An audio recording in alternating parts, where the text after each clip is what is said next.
Sandali pa lang napapansin na nila mga gawi kong parang hindi pambabae. Kasi bis na Chinese garter, laruan ko ay text sa cholens. Tapos kajamin ko lagi noon mga sigang lalaki sa amin. Nung ako'y mag-high school ay napabarkada sa mga bay. Curious na babae na ang hanap din ay babae. Sa halip na makeup kit, bit-bit ko ay gitara. Tapos pormahan ko lagi ay long sleeves na t-shirt at faded na lonta.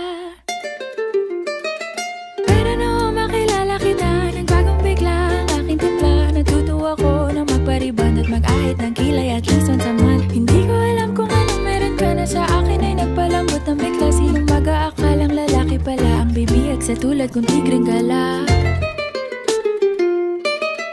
Kahit ako'y titibok-tibok, puso ko ay titibok-tibok pa rin sa'yo.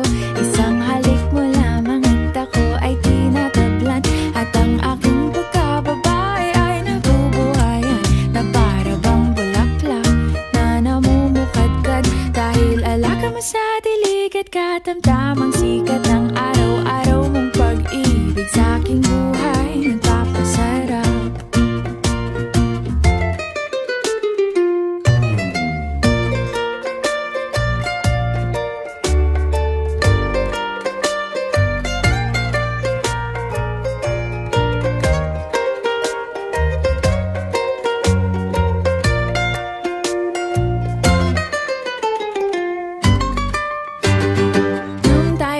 College ay saka ko lamang binigay ang matamis na oong 10 buwan mong trinabaho.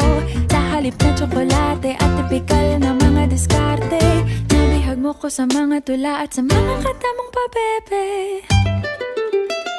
Kaya nga noong makilala kita, alam mo na agad na mayroong himala. Natutuwa kong magtakong at napadalas ang pagsuot ng bestidang pula. Pero di mo naman inasam na ako ay magbagong tuluyan para patunayang walang matigas na tinapay sa mainit na kape ng iyong pagmamahal.